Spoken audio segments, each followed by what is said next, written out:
आज 8 दिसंबर 2024 है। आप देख रहे हैं बिहार मंथन सीमांचल के किशनगंज स्थित लहरा चौक पर आयोजित हुए जमीयत उलेमा ए हिंद के इजलास ए आम में एक बहुत ही अहम पहलू पर चर्चा करने जा रहे हैं। मौलाना असद मदनी ने लहरा चौक पर हजारों लोगों के सामने ऐसा भाषण दिया जिसकी गूंज दिल्ली से लेकर विदेशों तक दूर दूर तक सुनाई देगी। सबसे पहले मदनी ने बांग्लादेश के गैर मुस्लिमों पर हो रही हिंसा की निंदा की और कहा कि इस्लाम किसी भी तरह के अन्याय और हिंसा के खिलाफ है। उन्होंने साफ साफ कहा कि ये काम इस्लाम के बुनियादी उसूलों के खिलाफ है, लेकिन उनका संदेश यही तक नहीं रुका। मदनी ने हर देश से कहा कि वो अपने अल्पसंख्यक समुदाय की रक्षा करें और उनकी इज्जत का ख्याल रखें। उन्होंने जोर देकर कहा कि अल्पसंख्यक की सुरक्षा करना सिर्फ संवैधानिक अधिकार नहीं बल्कि एक नैतिक कर्तव्य भी है। फिर भारत की बात करते हुए मदनी ने फ्रिंज एलिमेंट्स द्वारा राजनीतिक लाभ के लिए फैलाई जा रही सामाजिक नफरत की आलोचना की। उन्होंने इन हरकतों को राष्ट्रीय एकता पर हमला बताया और हर भारतीय से ऐसी साजिशों को नाकाम करने का आग्रह किया।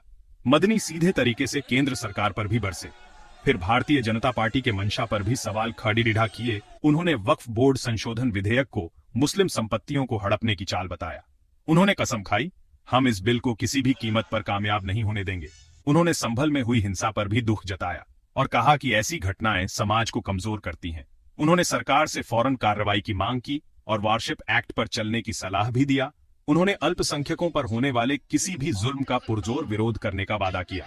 इस कॉन्फ्रेंस में पहले जैसी पॉलिटिकल यूनिटी देखने को मिली, जिसमें कांग्रेस, राजद और अन्य दलों के नेता एक साथ खड़े दिखे।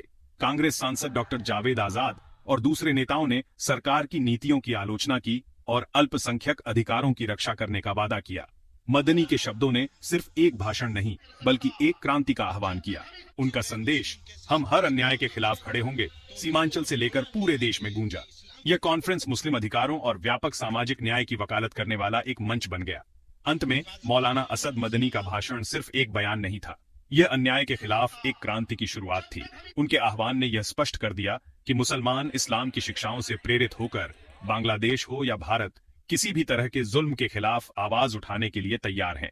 इस वीडियो को देखने के लिए धन्यवाद। देखें सीमांचल से अशोक विशाल एवं राजेश दुबे की खास रिपोर्ट। देखें इस वीडियो में किशनगंज के कांग्रेस सांसद डॉक्टर मोहम्मद जावेद आजाद ने जमीयत उलेमा ए हिंद के द्वारा आयोजित इजलास ए आम सम्मेलन में शिरकत कर वेक्यूएफ बिल पर अपनी बातों को कैसा रखा।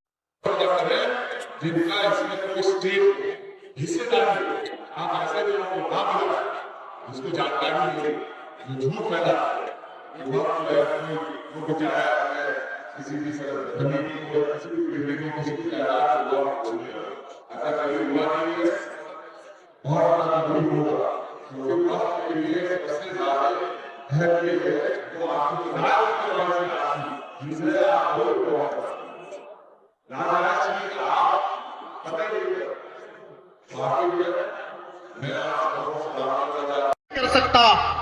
जब तक हम इस दुनिया में हैं, जब तक हम इस किशनगंज में हैं, हम हमेशा प्यार की, मोहब्बत की, अखुवत की आवाजें बुलंद करते रहेंगे। और उस माहौल को खराब करने वाला अगर किशनगंज की सरजमीन पर आता है, वो आकर यहाँ के माहौल को खराब करने की कोशिश करता है, तो हम और हमारी जमात और हम किशनगंज वाले कभी उसको बर्दाश्त नहीं करेंगे। नारे तकबीर, नारे तकबीर।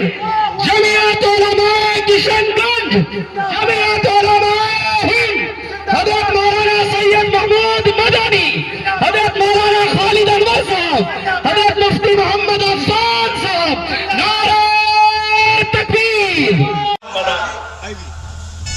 ये वक्त अपनी जायदाद को, जमीन को या इमारत को और उससे होने वाली आमदनी को ज्यादा मुसलमानों के यहाँ अपनी जायदादें वक्त करने का तस्वुर आगे से नहीं।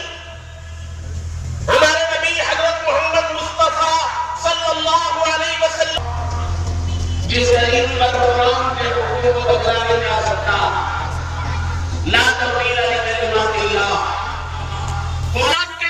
में जो शर्त लगाए उस शर्त को भी नस के बराबर करार दिया गया। शर्तुल वाकिफ के गैर मुस्लिम के साथ गलत मामला करे तो ये तो बहुत बड़ा अन्याय है, ये इस्लाम का विरोध है।